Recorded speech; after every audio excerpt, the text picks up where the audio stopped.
Hello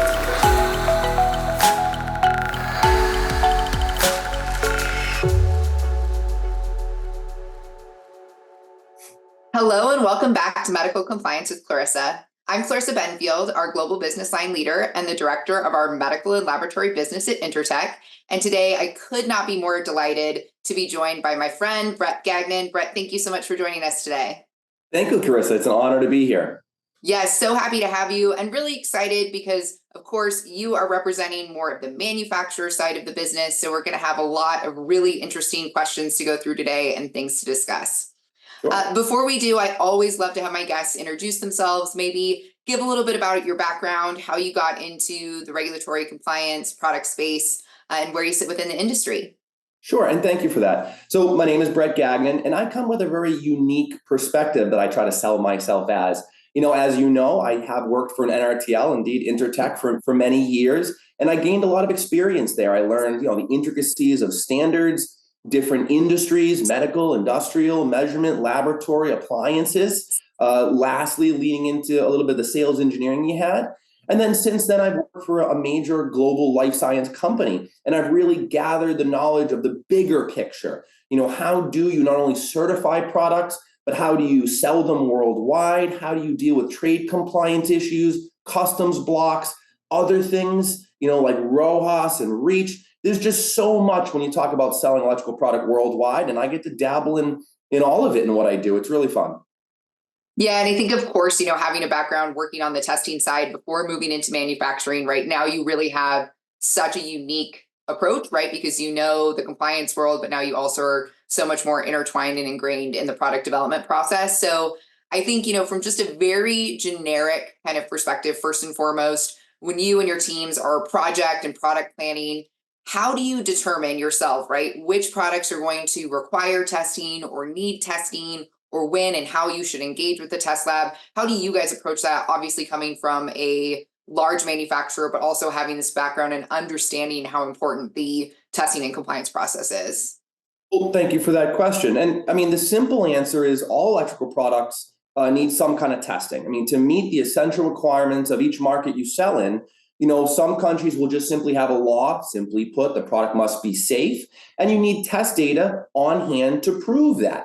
Other countries go as far as saying, okay, we not only need the test data, but we need a mark of conformity or a registration. So in short, all products have to have some type of test data in their technical file to meet those essential requirements. But then you start working with what I deem your certification partner, like Intertech or UL or other name brands.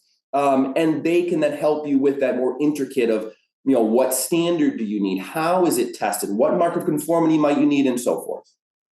Yeah, so you start with that idea of, okay, where are we going? Where are we taking this product? Understanding that you should be planning for testing for any electrical product that you're taking worldwide. And then, you reach out to your partner to make sure you can align in your approach in the testing process. Indeed. And to add to that quickly, there's a difference too between there are some, data and, like I said, test reports that you must have. And then there's certainly some performance criteria that are optional. If you want to do ingress protection or other performance, related type of testing, that's where I think it becomes a little bit more of my choice of what I want to add a la carte. But indeed, there is a fundamental that you just have to do. Yeah, and I think that's a great point that you bring up of like specific performance criteria or things that are above and beyond the requirements based on, wanting to look at your brand protection or your risk or something that you are trying to establish as a company or a manufacturer, right? It's not always just what's outlined in the standards or just what's outlined in a test plan. You may decide to go above and beyond that or add things, as you say, a la carte that make the most sense for your product with where you're trying to go. Exactly. Yeah. So, from your side, right, again, coming from both of these sides of the business, how do you determine what certifications are needed, what standards you need to comply with? How early are you starting that in your process with a product? So I'm lucky enough, even though I work for a large life science company, most of our products fall in the laboratory measurement industrial control segment, if you will. If you're knowledgeable about that, it'd be your IEC, UL, CSA, 61010 environment. So there's not a lot of discussion on which standard you need. Once in a while, we may, and we can debate. I oversee both products we build internally as well as products that we will buy from someone else and resell. So sometimes the products that we buy from other people will be in a different industry, maybe IT, informational technology, sometimes, oddly enough, even in like the food industry, and we're changing industries. But again, I say, all right, well, it has certification, but because we're changing the intended use, we need to, switch the standard we choose. But generally, the standard choice isn't too hard. It's usually the same all the time. You just kind of tweak it a little bit per product, depending on what particular that product or what particular industry or feature that product has. You then can add on those particular standards that apply. Yeah. And I think, of course, as you mentioned, right, we're lucky on both the medical and laboratory side with harmonized standards, right, with 60601 or 61010. And then you get into all of the collaterals and part twos. But in general, you can say, hey, we're going to know that this umbrella standard is going to apply and then go from there, right? So you identify your countries where you're going, target markets. You kind of already know the standards and certifications that you're looking for. You're following that on a regular basis, making sure that you know what the requirements are for the different regions. And then you're ready to engage with the test lab. So how does that process look for you as a manufacturer, right? Especially when maybe you have, as you said, you work on a lot of products, or you work on, acquisition of products or acquisition of companies. And so you're trying to navigate working through lots of different products at the same time, or engaging on lots of different products at the same time. Like, just you as an individual with your thought process, when do you start engaging with the test lab? How do you manage that working on products simultaneously? Like, what are some of your tips and tricks as you've done this for a long time and have that perspective of working, through both sides? It's a great question, very long-winded. So let me see if I can hit all of those points. What comes to mind and what is unique to my position is the friendships I have built. Obviously, working there for so long, and now working on the manufacturer side. And don't get me wrong, this isn't like, oh, I want to give you guys money. It's not like that. What it truly boils down to is I do have friends and I do have connections. And what I recommend to other manufacturers is make friends, make a partnership with your test lab. This is a different industry. I talk to procurement all the time in my corporation, and the basic practice is shop around, get 3 quotes.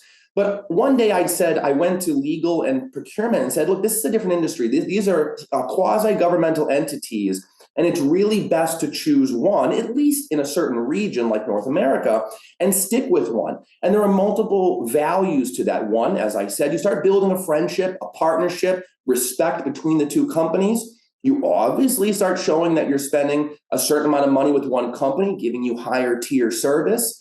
And you start kind of knowing how each other works. So I think, that's my recommendation.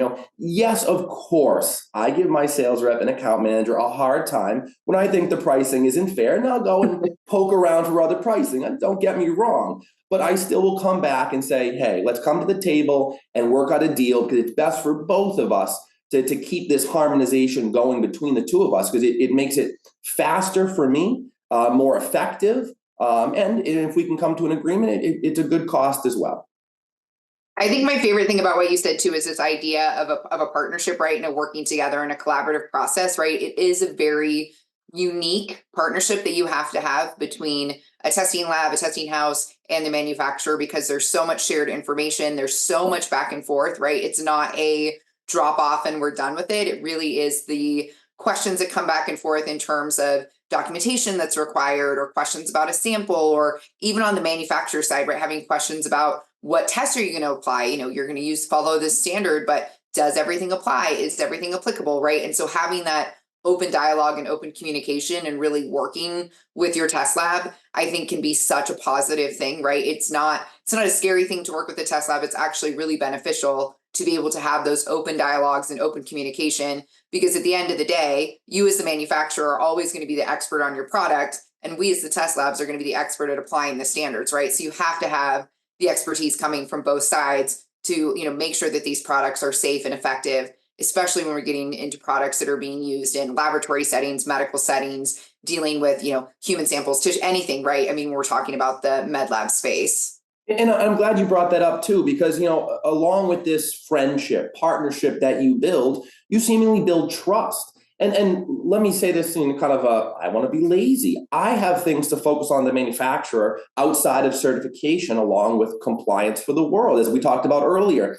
So it really helps me when I can have that trusting relationship, both with my account manager and the engineer that I regularly get placed with, knowing they know the standard, we have the same type of interpretation of what applies, and that in the end, I'm going to get a certification. And I'll be honest, the way I look at it is that you, just as you said, you and your team are the experts. Why is it my job to go scrutinize everything you did, make sure you wrote a clause in a 100-page report the right way?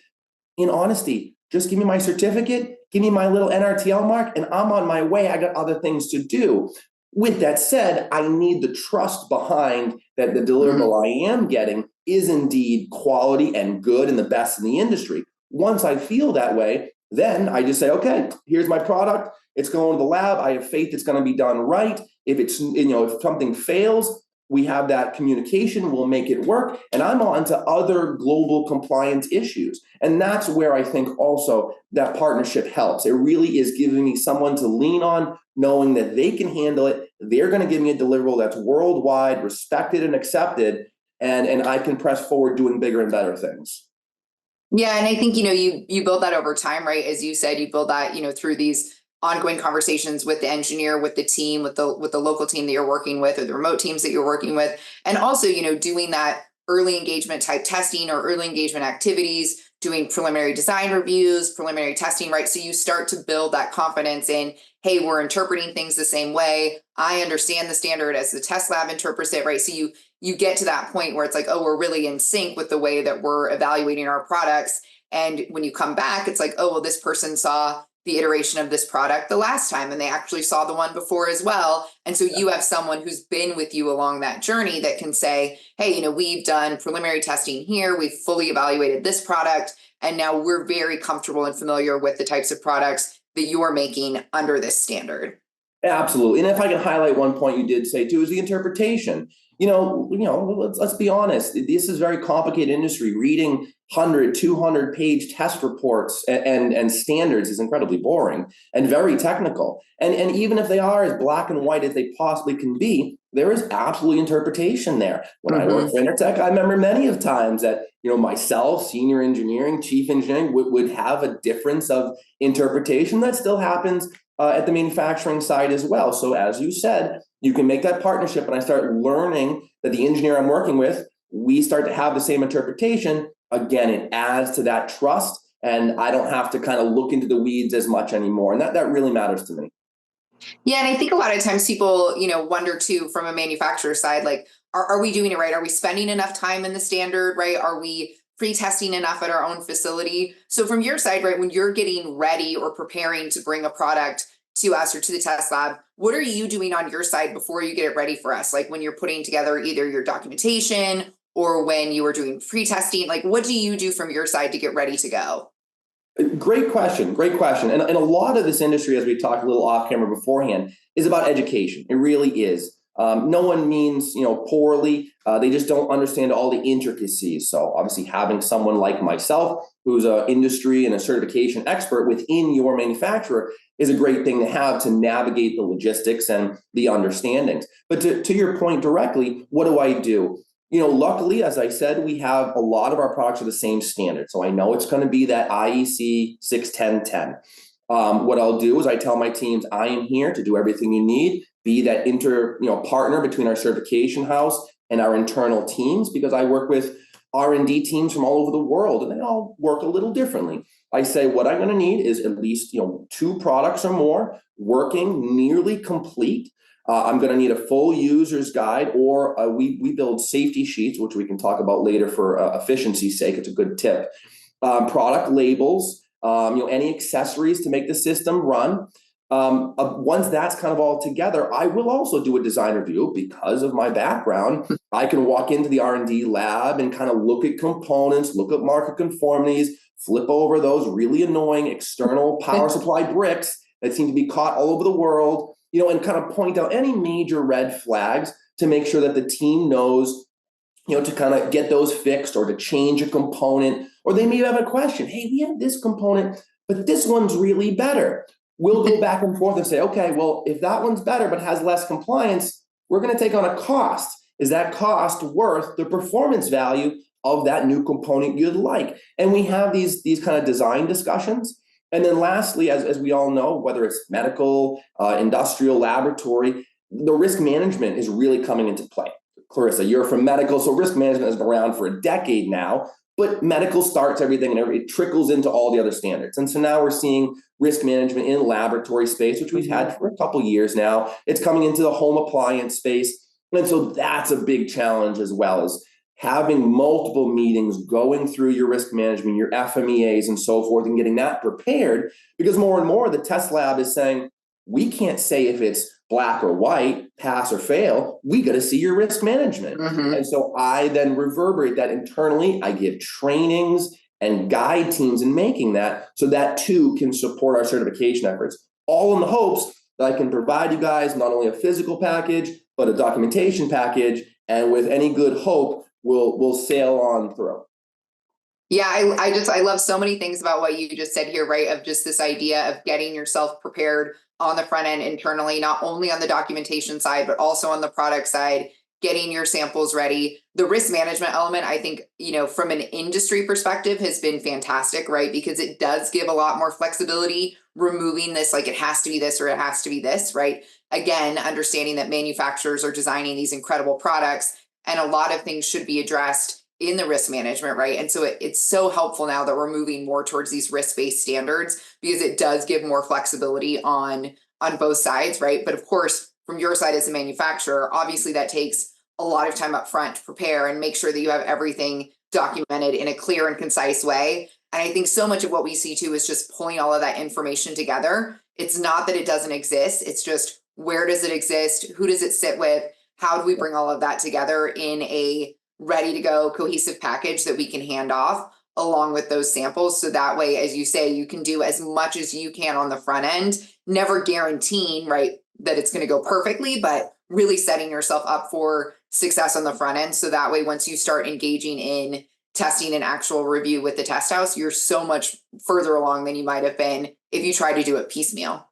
Exactly. I think one of the big benefits, to having someone who sees the big picture in certification too, is that, we're not a linear process. I don't get past a piece of paper, stamp it with certification, and pass it along. As we've talked about this whole conversation, I am dynamically involved in everything from start to finish, from R&D nerds, I say that with all due respect, to our marketing sales party people, with all joking aside. And so it's fun for me, but I have to work, train, communicate, and bring together so much from different angles of a company in order to make sure the certification is successful, the global registrations, and the overall product compliance is done properly. Although taking time and money up front, it should indeed save money in the back end from having products stopped at customs, even destroyed, or losing customer sales because you have gaps somewhere in the process.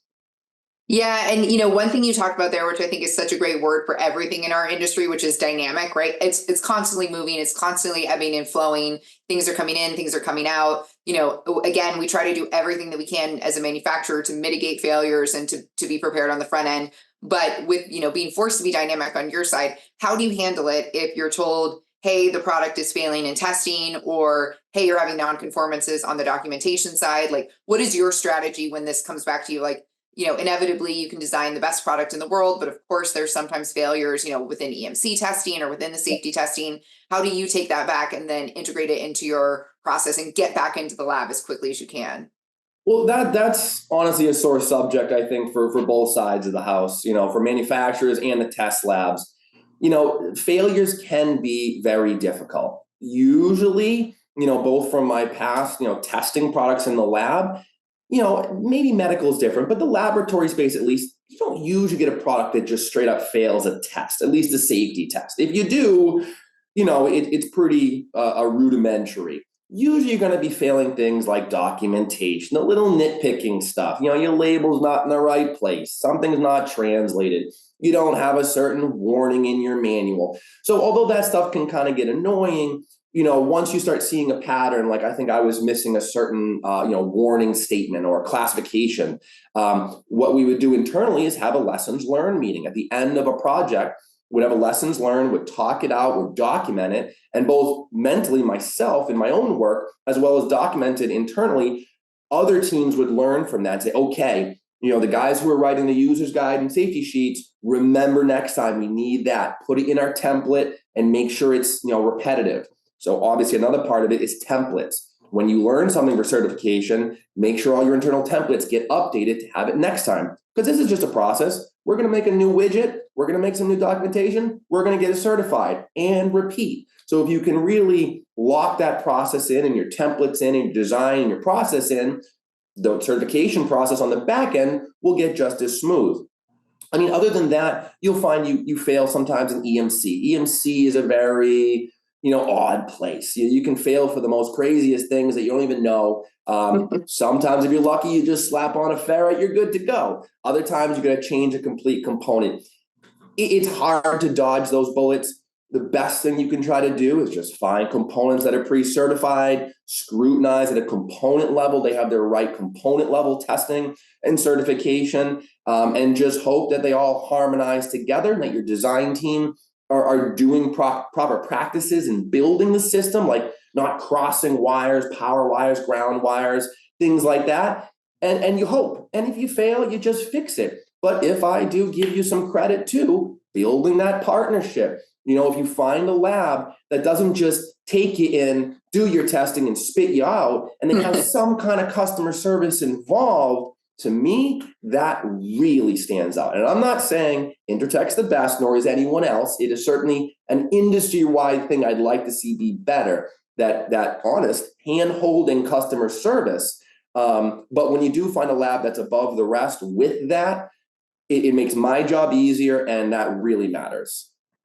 Yeah, and I think it is so important, as you say, to have this partnership and be collaborative and really work together. And I really appreciate too just this idea of like consistency and taking back things that you see as maybe an issue that you've had and then incorporating it back into your process. Because of course, as you said, right, we get used to the fact we're going to ask for the same information every single time. So if you're having issues with your label, with placement of a warning, or you're not including the right information, taking that back and saying, okay, it's likely not going to be the right information the next time. So let's take that feedback and incorporate it into our process to make things easier on yourself the next time through. I think that's it's a good tip, right? I mean, really knowing that what is actually going to be asked for each time, or where you're going to see consistencies if there are some minor nonconformances or issues. I'm curious too, from your side with this partnership and testing, you've been through this a lot. What is your view on coming into the lab for testing? Would you recommend to a manufacturer to be there during part of the safety testing, to always be there with the EMC? What do you think is kind of that sweet spot of how much time to spend in the lab? Or, because you've built this partnership, you think it's just, from your perspective, we can just, work via Zoom and over the phone, and that is enough for you? Or do you recommend maybe being on site for portions of the testing? Well, Clarissa, I think the biggest part of that is the weather. If it's a nice day out, I think you should go to the test lab and go have lunch and get out of the office. If it's not a nice day, stay and do your day work. No, all joking aside, when it comes to EMC, as we talked about, EMC can be a little seemingly sporadic about when you fail, when you pass. So I do think it's best to have someone on site for EMC that way, and also EMC is a very hot commodity, especially I know your facility is one of the only with the 10-meter chamber. The schedule is really far out, month, 2 months. So to have someone there to not only get the system up and running for my facility, that if it does fail, our technicians who know the product excellently can hopefully quickly get it back on track, or find that ferrite where to put it and work with the EMC engineer. And a lot of times you can mitigate those failures pretty quickly and you keep moving on. So I definitely think having someone there, whether that's me or someone else, in my specific role, because I am one of 3 for the entire company that oversees all of our electrical products and all global compliance for the most part, I like to work lazily, efficiently. I work with different teams, and if they're local, I'll say, hey, if the tech lead can go into Intertech and interact with the product in them, that's best. Because although I know certification and I am an electrical engineer and a tinkerer, I don't know the ins and outs of every little widget that we sell. So that's just me. Other manufacturers may take that a little differently. In terms of the safety side of the project, like I said, more times than none, you're not going to fail testing. I mean, it's pretty basic. You hit your dielectrics, you do your ground bond, you run your temperatures, you get your data, and you're going to get stuck in the paperwork for the most part. So I don't usually recommend that's worthwhile to go in for the safety side of things, unless there's some extenuating circumstance, unless you're doing a design review or your product is so new, it's such a revolutionary design. You want to see how it works. You want to learn about certification, and you're expecting a physical failure, so you want to learn on site. I don't think normally it's worthwhile for the safety side. Yeah, that can be a huge benefit to your point, right? Spending that time in there if you're trying to learn or you're trying to gain knowledge or work through a standard or work through a product, that's, could be hugely beneficial, right? To be on site during that portion. Absolutely. Well, I could just talk about this forever. I love this topic. I love having your perspective, of course, which is so interesting. Are there any other tips and tricks that you want to leave people with just from your engagement on your side, as a manufacturer working through this process often? Anything else you'd like to add for our audience? Yeah, two things come to mind. I think I touched upon this earlier, and this is, I'd say this is a really big tip. There is a lot of documentation requirements for the certification. And again, I speak more to the laboratory side. You need certain language and there's certain information that's deemed safety critical. Well, if you put all that safety critical information, and this goes a little outside the certification requirements, but globally, there's a requirement to translate safety critical information into local languages. Well, these products are complicated. If you have one user's guide for the whole product, and you have all of the safety critical information as required by the standard in there, along with all your performance information about how to use it, how to set up Wi-Fi. Now, generally speaking, that one document needs to be translated into something like 30 different languages. So that gets incredibly expensive. What we have worked on internally is separating the two, having a user's guide and really stripping as much safety critical information out of it as possible and putting all the performance, how to run it, how to use it, all the science behind it that I don't understand. And that can be kind of out of regulatory's hands for the most part. But everything safety critical, your electrical specs, your warning statements, your pollution degree, and your nuances that need to be there because of the standard, you put in a single document and compress it as much as possible. And then you translate that 1 to 2 pages to your 30 languages. Additionally, the requirements say that information must be with the product. So now you have the smallest document possible, translated into your languages you needed, and that can be printed or put with the product. And again, your 30, 40, 50 pages of other data can be put on your website or used digitally. So separating those two, although it's a little bit more effort, I think makes the whole process a bit smoother. The last thing I'll say, kind of on this topic, is the NRTL, Nationally Recognized Testing Laboratory, both yourself and other competitive brands. In the laboratory space, it's for some reason, and frustratingly enough, it's not well known. My personal belief is because enforcement isn't really there. It's an after the fact enforcement. If someone gets hurt by a product, then OSHA comes in, at least in North America, and says you need an NRTL mark and certification. But before that happens, and generally, in a professional environment with trained experts, you don't have a lot of accidents like you would in a home appliance industry or you would with patients in the medical industry. So unfortunately, it's really tough to, I see a lot of manufacturers not understanding the NRTL system and certification in that matter because the education's generally not there. It's not broad enough, or unfortunately, some manufacturers know, they just say, I'm going to take a risk-based decision and not pay for that proper compliance, what I would deem proper in my professional opinion. So I think that's a tough space to be in. And if we can all work together, both the test houses, manufacturers who are knowledgeable in this industry, to really educate what the law says and the true interpretation of it, it's going to be better for all of us. All intended. Both users, regulatory people, test houses. I think that's a big thing we need to overcome in our industry right now. Yeah, and I think that's a great tip too. And of course, I mean, people can visit all of the OSHA web pages. They can read about the NRTL program, how it works, why it's enforced. They can read about the National Electric Code. But it is this idea that, everyone together has to push forward towards these safer societies, right? And making sure that manufacturers are following this process so that everyone going into a workspace or, going throughout their day-to-day life is interacting with products that are safe and in compliance with the standards that apply to them. So that's a great tip. Well, Yeah. Brett, I just appreciate you so much being on today. This was a great discussion. Thank you so much for joining us and providing Thank you. your very unique perspective from a manufacturer's side. Really appreciate it, and hope you have a great rest of your day. Thank you so much for your time. This has been a lot of fun.